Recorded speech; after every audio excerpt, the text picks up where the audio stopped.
Hello, welcome to a new show.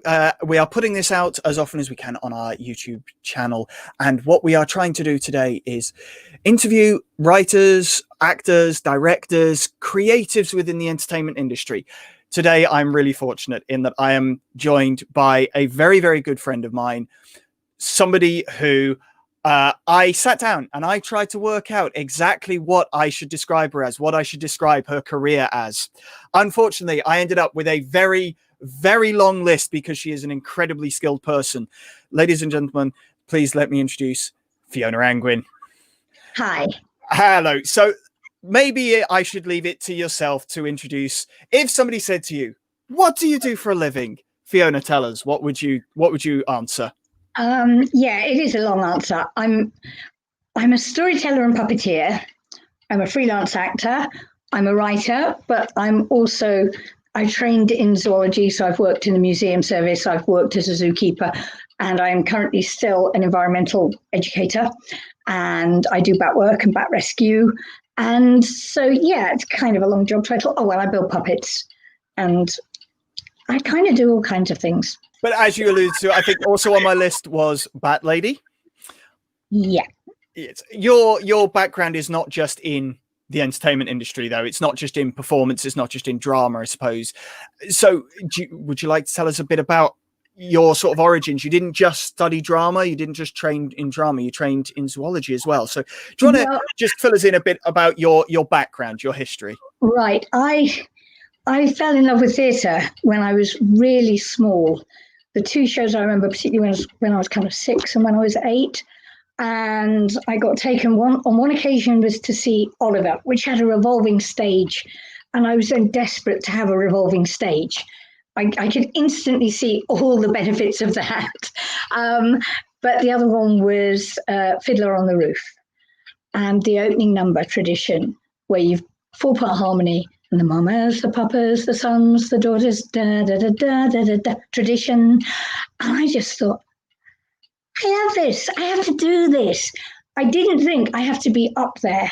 I thought I need to be part of this. Maybe writing it. I still miss writing musicals. I've got nobody to write them with at the moment. And whether it was backstage, on stage, behind the scenes, writing something, but that was it. I was in love with theatre from then, but I also loved animals. And when I got to the sort of secondary school age and had to pick subjects, I did not have the confidence to do, I'm going to go off to drama school. At that point, both my parents were dead. And so I didn't really have a fallback position if I'd gone off and not succeeded. And you don't know as a young teenager if you've got enough ability to cut it in the industry. So I did the sensible thing and did the science A-levels and went off to university and studied zoology, and I loved it, and I've used it, and I still do bat work and bat rescue. I've worked at Chester Zoo in the Bat Cave. I worked in Liverpool Museum. So I by no means regret that part of my career, and I still do a certain amount of environmental education and bat workshops and things like that. How then did you go and train? Because most people, they will train in drama or theatre as their undergraduate degree, or they'll go to a drama school or that kind of thing. How did you move into training? Well, as with most things, I did it differently. Among other things at uni, as well as doing my degree, I became a Christian, and I was involved in the Anglican chaplaincy, and they had a drama group. And so I got more and more involved with that, and we were going out and doing performances in churches and the odd assembly and so on. And a handful of that group thought, we really want to take this on and continue the work after university. But we hadn't trained for that. I think I was a zoologist. I think we had an archaeologist, a historian, and a musician was our degree subjects. So obviously none of us had professional training for theatre. And at that point, we'd just done degrees. We couldn't go off and do another degree. So what we did was we went around the Liverpool drama schools, and while none of them could take us as a small group on a regular course, what they did do was one actor from one of the drama schools, bless him, did that. I'll teach you in the evening, 2 evenings a week. And at the time we were doing community theatre. And he said, but if I'm going to teach you, I want to teach you to do everything. I want to teach you vocal control. I want to teach you how to do Shakespeare, how to do community, how to do any kind of theatre you might end up in. And it was a brilliant preparation. It doesn't sound like very much 2 evenings a week, but they were really intensive evenings. We did it over an academic year. And he was just brilliant at getting us to experiment and get the best out of us, and taught us how to use our voices. And that's still one of the most important things you've got, is your voice. And so we were really lucky, because the person we found to train us really took it seriously and wanted to create a whole skill set for us. And then from that, we then took our work professional. So I think we were Acts 29 when we were the chaplaincy group. We became Patchwork Theatre Company when we graduated, and we were working all the way through the graduation-y bit, was still doing theatre work. And by the time we got to the end of the training, it was just like, this was what we did. I was working in the museum as well, because, hey, why have one job when you can juggle 2 or 3? But it wasn't the standard drama school training, but it gave us all the basics that a drama school training would give you, which when you're then performing all the time, you enhance those skills by practice and experiment. My experience of putting together a show with you has been very much, do you think this, or do you think that is possible? And in one case, somebody's up a tree and the suggestion comes that maybe this would be a good show. And somehow a year later, we're in the same place doing that show. Yeah, kind of how it works, really. I'm terrible for creating. I mean, if I'm auditioning somebody to work in my company, which I have done when Ramshackle Theatre Company, which was the first professional company I set up, I did auditions, and then I'm working with a blank canvas. But very often my reason for working is because there are people I want to work with. And it's, maybe we're working profit share, maybe we're working PAYE, kind of different phases of scale of projects tend to require different mechanisms of working. And one of the things I think you need to do as a professional performer is work out what mechanism for working in you need.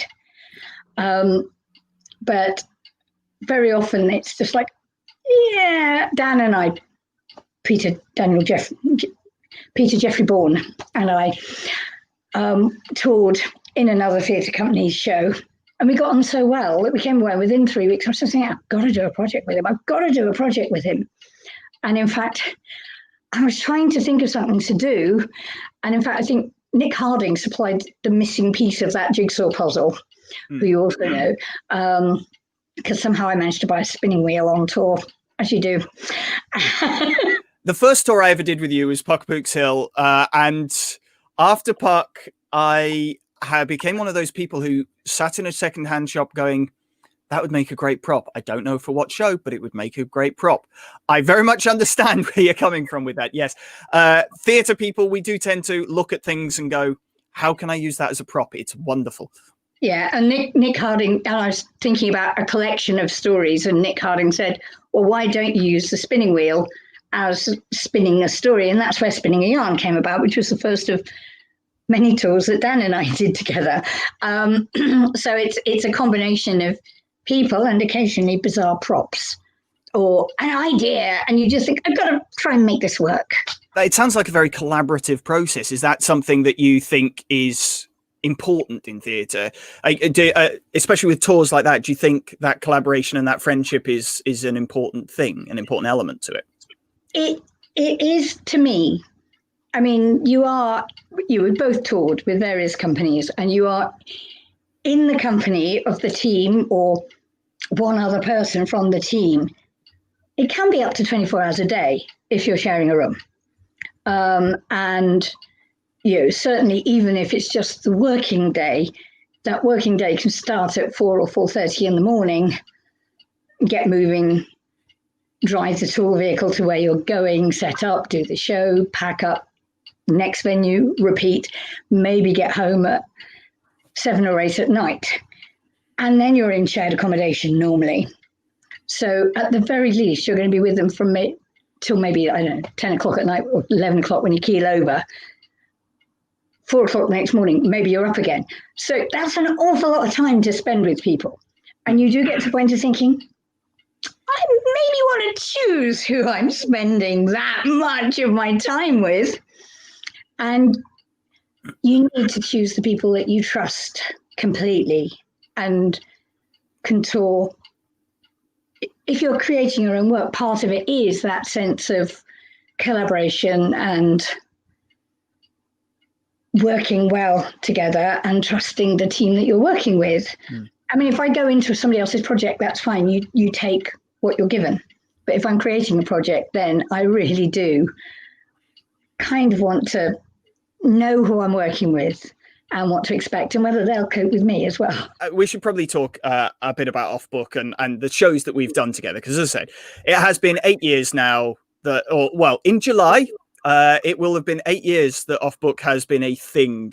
We started with Dickens. We did a show around Dickens. But before then, I have up on my wall in front of me a photo from a show I put together when I was very, very new to this industry, and I was doing poetry and I was doing a few bits and pieces, and I hadn't branched out into the theatre stuff as much.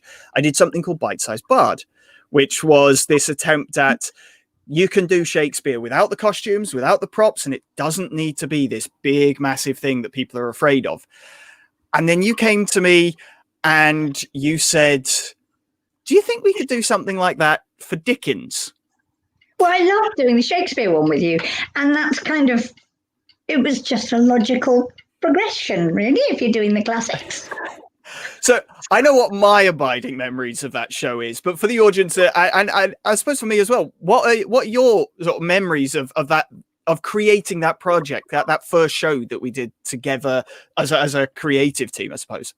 Bouncing ideas off each other, often in coffee shops. I seem to recall in at least one coffee shop we were asked to leave because we were a bit noisy. But generally, it was just the whole bouncing ideas off each other, sending each other bits of scripts, back and forth, deciding what would work, what wouldn't, how do we approach it, scribbling notes on each other's notes. So I seem to remember into the margins. I seem to remember copious amounts of talking and extolling the virtues of Sondheim too. Yeah, that might have been why we got asked to leave the coffee shop. So I want to talk a bit about the way that you tour, shall we say, because the way we put Dickens together, I remember thinking, well, this is quite a lot of stuff we've got, because we had a lot of costumes. We had some bits of props, but we had a lot of costumes. And I remember thinking it's too much. It's way, way, way too much. And how we're going to fit this in the car. Would you speak a bit about your philosophy on this and how you saw my comments on that? Just, you had no idea about how much stuff I can fit in a car. We used to get, before that, when Dan and I were touring, we'd pull up, and at one point I had a little Renault. And I built the entire set for things like spinning a yarn to go in the Renault, which is not a big car. It really is a little car. So you find ways of using set that can pack down and unfold. So to me, the set we had for Dickens was like piece of cake, a desk, a lamp stand, and a couple of chairs and a mountain of costume. Nothing. We could get people in the car as well. We could even give the odd person a lift. That's not a full car. And it very much was a case, to my mind, of how do you pack a car more than that? I mean, we are fortunate in that our colleague there with us on that show was Ian Nenner, and I loved working with Ian. But right there we had a desk which is actually sitting to my left right now. That I remember spending ages working on it. That was by far our biggest amount. But then we come, in my experience and from my perspective, we sort of come to Puck of Pook's Hill, which was, for me, the biggest tour that I'd done. And it was I went through, I did my research. That was 52 shows over about 2 months by the look of it. Right. That includes rehearsal time. And I managed to pull out of my archives the set for that, which is quite something, I think. Would you want to explain the set for that show? What we're Right. looking at? Ignore the drum kit. The drum kit isn't part of our set. But that is a garden parasol. And if you remember earlier in this conversation, I talked about seeing a revolving stage and I wanted one. This is my revolving stage. It has several panels. So every time you revolve a panel, you turn the parasol around, you've got a different set behind you. But you take off those hanging drops of fabric and you reduce and the decorations on the roof, and you drop the parasol down, you unscrew it, you put it in, and the whole thing packs virtually flat. So it's my kind of revolving stage that you can stick in a little car. And it very much, I remember asking, could I please take a photo of the car when packed? And you had at the time a very big estate car. Yes. And that it was virtually full. When you put me, you, and Dan in that car, it was full. Well, to be fair, Puck did take up a seat as well. Yes, this is very true. And well, describe Puck for us, because he is a wonderful creation, and I suppose this leads us on to you as a puppeteer and as a puppet maker. I can describe him, or if you want, I could fetch him. He's only next door. Oh, that would be lovely. Why don't you fetch him? That would be marvelous. Ladies and gentlemen, here is an amazing puppet and a fantastic person, Puck. Good afternoon. I'm so pleased to meet you. I am, of course, quite the most important person in that particular show. It's about me. And a little bit about Shakespeare and other things and history, but particularly it's about me. And as those of you who are watching and can see this, Fiona is holding Puck. Puck is, for those who are listening to this on audio, as big as Fiona is tall. Not that you're short, Fiona, but Puck is a very big puppet. He took up an entire seat in the car. Yes, this was one of the issues of touring, because one of the things with packing for a show is you need to learn to pack so that nothing gets damaged. It sounds basic, but it's amazing how many people try and jam things in. And I use Puck now still in one of my story sets. And I use most things over and over and over again for years. You can only do that if you look after them. And a lot of that is figuring out the pack so that when you pull them out of their container or sack or bag or whatever, they are still in good nick. So that's why something like Puck earns his seat in the car. Was that something that you came to yourself, or was that something you picked up from doing other tours and other shows? Probably picked up from other tours and shows, but I have to admit, I've always been a bit of a fanatical packer. I drive my husband Richard mad, because if he comes with me to something, he's going, I'll help you pack. And I'm thinking, no, just move it all off the stage. I'll pack, because I've figured out, and Dan is the same when I've worked with Dan. You figure out the bits that you're responsible for and how you pack them. Yes. And you freak if somebody puts something in the wrong order, because you might have heavy on top of fragile or something like that. And because you've made them, what's involved in them and how precious or not the things are. So you build your pack. Part of the process of touring is designing and creating your pack and then sticking rigidly to it, to the annoyance of everybody that you're working with. I fear it's something I picked up from you, because when I did, I think it was Robin Hood, my now fiance, then girlfriend, saw what I was doing and basically stood back, because you clearly know what everything is and people get out of your way. Do you find the same? Yeah, I mean, even people who know you well will tend to do okay, you do that. I'll just, Richard, if he's with me, just does a clear. Very often you're needing to clear the space quickly. Doesn't mean you have to do the pack instantly. So very often he'll just help me, something like behind the sofa that I'm doing at Sci-Fi Things. He might help get everything off the stage so that the next person can come in.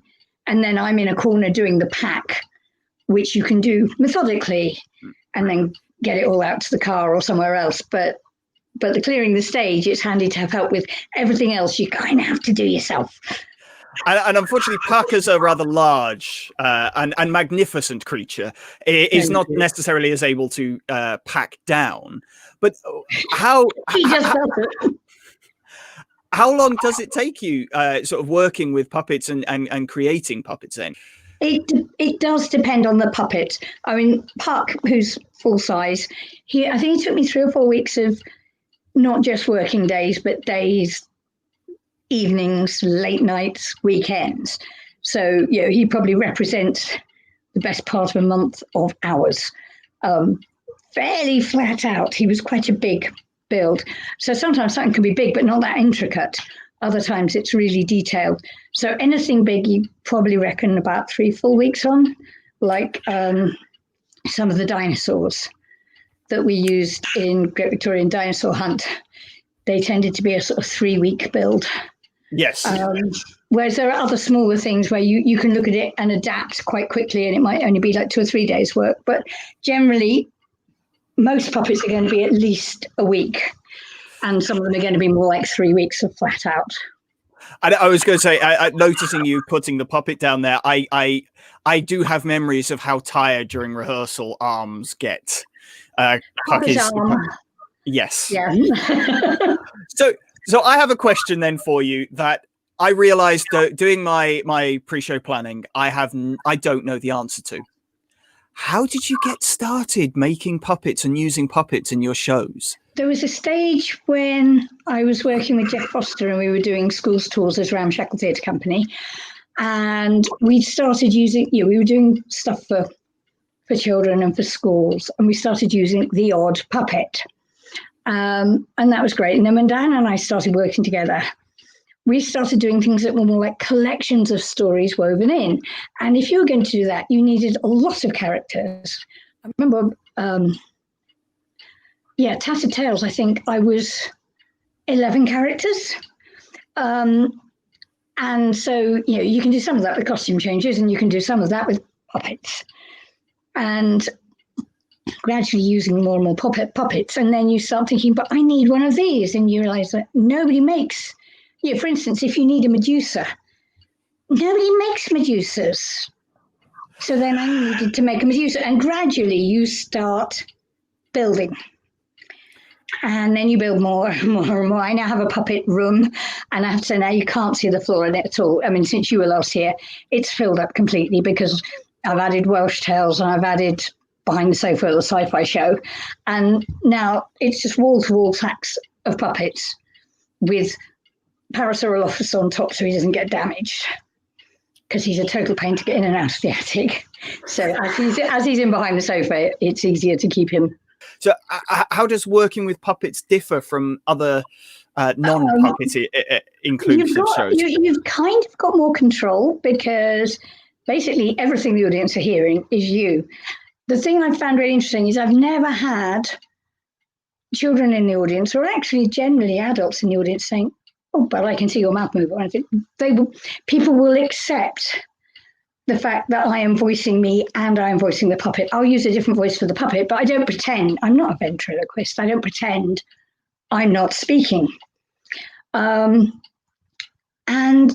so that's a bit different because literally every word they are hearing is coming through you. The plus of using a puppet is that it allows you to use a different voice. That means that in terms of listening, you're adding variety all the time to what you're doing. So if I'm doing a story that's 10 minutes long, but one voice is the monkey, one voice is the shark, which I think is the one you're going to show, you've actually got 3 voices going on. That makes it more interesting. And if I'm telling a long story and I'm using different voices, it keeps it interesting. Now, because I then swap stories, because my stories tend to be, I don't know, between 4 and 8, 9 minutes, you can tell several of those are now. And every time you're changing story, you're often changing puppet. Now, for the littlies in the audience, bless them, your reception, year 1, year 2, and sometimes even nursery, they're not going to listen to every word. I know that. They're not going to know every word. They'll get some of it from context. But as soon as you bring that new puppet on, they've refocused and they can listen again and get more out of it. So a lot of it is they support the story that you're telling. And it's just a different medium, and I don't even think about it now. I just do it. If you had somebody who wanted to get into puppetry or theatre or anything that you find yourself doing storytelling, do you often think back and go, well, I would give this advice to myself back then? Is there anything? I think there are certain basics which I think apply to absolutely everyone. One is your voice. You need to play with your voice. You can do it in a room on your own and a mirror, or not even the mirror. Find different voices, find different moods to portray, even if you're just improvising. Because if you want to go hard, you go higher, you go faster. It's all about the excitement. And if you want to go low and sexy, you drop that. It's easy enough. And then accents, which are useful, not because you're necessarily going to say, oh, that sounds exactly like Bristol or something. In television, you need to be much more exact. But in theatre, what the accents do is just give you a chance to break it up, particularly if you're playing more than one part. Then you can go into West Country, and it really doesn't matter if it's not the most precise West Country, but it'll do for a while. Or bounce off into Edinburgh if you're trying to sound upmarket. And so but you can do a lot of that playing around in your own room without being in front of an audience and all the pressure of that. But being able to project your voice, which comes from the diaphragm, and I'm not going to try and do a class on projection at the moment, but that's really important. And I think in the current situation, I think it's going to be more important. You and I were talking about, the way things might open up eventually for theatre is going to be more outdoor performances. And you can't do that if you haven't learnt to really push your voice out without damaging your throat. Anybody can shout, but you can't do a show shouting. It's horrible to listen to, and you can't do the next day's show. So you have to build your voice strength up. And I think that applies if you're working in a theatre, if you're working outdoors, if you're singing, all of those things, you need a big voice for it. You can pull it back. If you get a little bit of film or television work, you can just take out that diaphragm push. But if you haven't built it up, you can't get it out of nowhere the first day of a 1-week rehearsal period. I mean, I remember being in awe of you and Dan during Puck. I just got, how do you do these accents and trying to do things and abysmally failing at times? But that's, of course, part of the rehearsal process is you try things and it doesn't always work. And I'm going to ask, I suppose, a slightly loaded question, but you and I have a history that doesn't start in the professional world. And I suppose the question that I'm interested to hear your answer on is, do you think it's enough just to have trained? Or do you think with building up things like your voice and your skill set, do you think it's enough to have trained or learned how to do this? Or do you need that practical experience too? I do. I mean, the training is great. I'm not by any means saying people don't need to train. You have training in some respects. I didn't have the most formal training. I didn't do a drama college full time. I did it in the evenings. But you do need the practical experience, if only because otherwise, if you go along with just the training and you don't do much practical theatre, the nerves will overtake you, and the nerves will tighten your throat. They'll drop at least 2 notes off your singing range. If you're singing, they will gradually diminish you. And amateur theatre, some people sort of knock it. I think it's a brilliant training ground. And I don't think it's just a training ground. I think it is a valid theatrical experience in its own right. And it's where many people have access to theatre who are never going to afford the massive ticket prices of the West End shows.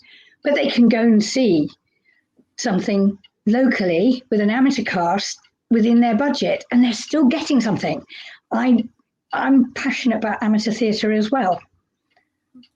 I think it's nice for me. It was nice when I was doing amateur theatre to do theatre without the workload and I suppose the expectation that professional work puts on you. Sometimes you don't get that breathing room to just play and try things out. Whereas when you are in that environment, it's quite a useful playground, I suppose, that you can try things out. You have a longer rehearsal period. It's less intense because it tends to be, 2 evenings a week, 3 evenings a week, something like that. So it doesn't land in your head as quickly as when you're doing 8 or 9 hour days. But you do have the space to try an accent and think, oh, that didn't work. Never mind. On Thursday night, I'll try a different one. Yeah, that works. You actually have that growing space in amateur theatre, particularly if you're with a nice company who will let you, I don't mean mess around because everybody takes it seriously, but who will actually let you expand and see what you can do. Well, I tell you what, we have been talking for a little while now, and what I think we should do is, before we play in your you as a performer and seeing you as a performer, are there any of your current ventures? Because I know you have a few as a writer and you have a few shows going on. Is there anything at all you would like to plug and you would like to remind us of? Well, a lot of my performance work in terms of touring company and my own storytelling and puppetry work is on my website, theyarnspinner.com. And that's if you like pictures of puppets and people like Martin and other colleagues being a little mad and crazy, then basically the kind of whole record of various theatre companies is on there, because that's where I've filed all my collective performance stuff. Obviously, I've done other projects independently, and that's not on there. But I'm also a writer, and so I have a new book out, which only came out in April, which is Cold Egg Cosplay. That's fun. You may have picked up from the old comment references to my sci-fi show, which is called Behind the Sofa, which is also bits of it are on my Yarn Spinner website. But I like my sci-fi, I like fantasy, I write supernatural fantasy, and I go to a particular, it's not a Comic-Con, it is a sort of, it's called Weekender. It lasts all weekend. It's an on-site, everything going on all the time, entertainment, performers, interesting people from sci-fi and fantasy films and so on, and from the industry. And I thought this would be a brilliant setting for a book. So I wrote this. Of course, I was a bit gutted because it was meant to launch at Weekender in April 2020. Not a good time, but we are currently recording during the COVID outbreak, sadly. Yes. But at least it's out there, and some people are enjoying it, and kind of managed to do a bit of a launchy thing for it online. Not perfectly, but it's spreading. But I've got quite a few books in another series that I write, which are there. So if you're interested, stick Fiona Angwin into Amazon and see what comes up. There are quite a few books there, and they are all, I will give them a very hearty recommendation. I've read them all, and they are fantastic. Well, before we say goodbye, would you like to, I suppose, introduce the clip we're about to show, The Heart of the Monkey, or Heart of a Monkey, I apologize. Heart of a Monkey. This is one of the folk stories. I tell lots of different sets of stories, and this is from Water Tales. And it's actually a story that turns up in various parts of the world, and sometimes you get a turtle, sometimes it's with a tiger, but always the other character is the monkey.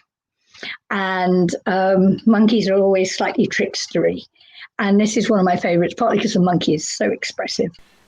This is a very old story from Africa, and it's called The Heart of a Monkey. Long ago in Africa, there was a little village. It was right at the edge of the land, at the top of a cliff, and at the bottom of the cliff there were deep waters, and other creatures swam in them. Well, every morning at dawn, a big grey monkey would climb up into this tree that was at the very edge of the cliff.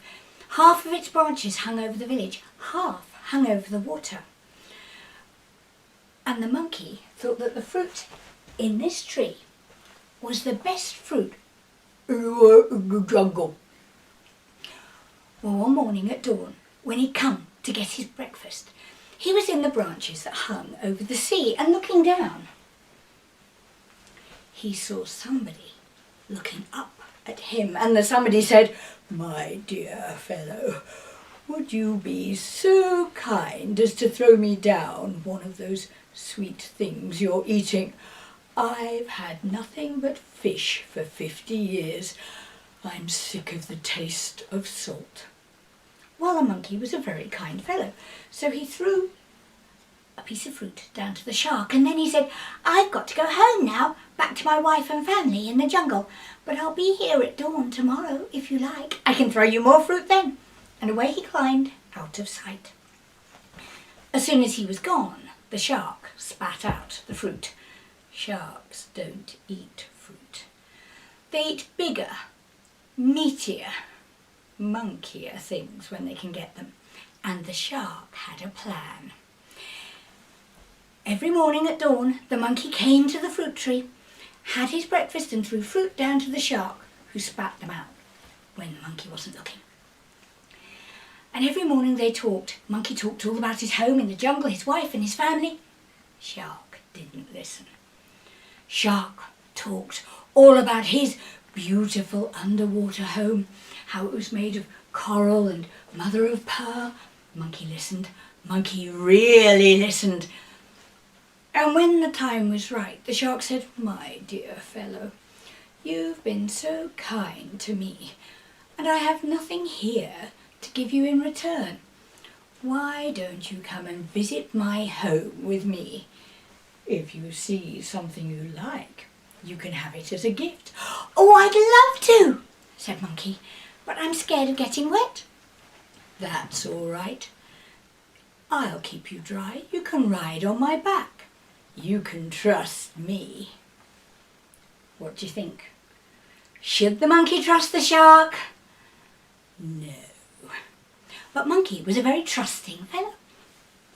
A few days later, it was all arranged. Monkey slipped down the lowest branches, dropped onto the shark's back, and off they went. Well, at first, Monkey was a little bit... He'd never been to sea before.